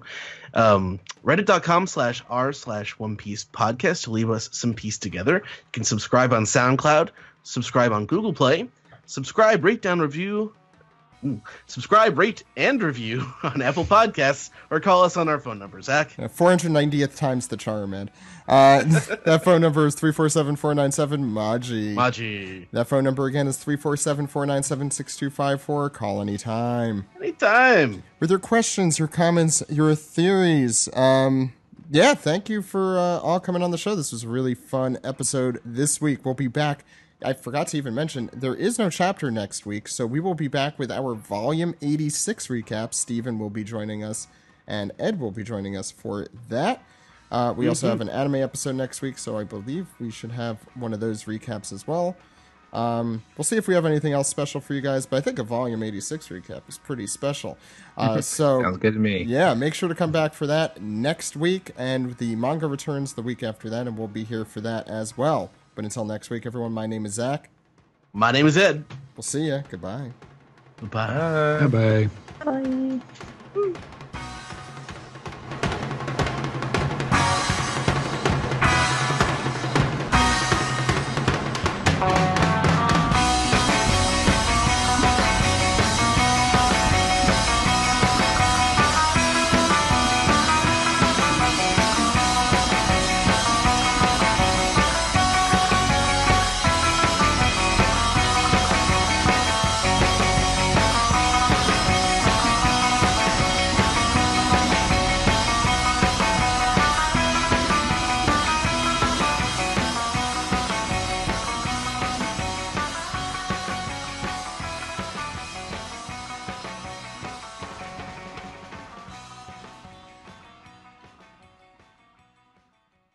I know, look at her face. Can we just pause for a minute and look at her happy face, cigarette in mouth? Kelly, we don't have to pause. It's an image. I'm talking about reflecting in your heart. Oh. Everyone pause the podcast. Yes, everyone pause the podcast and reflect on this.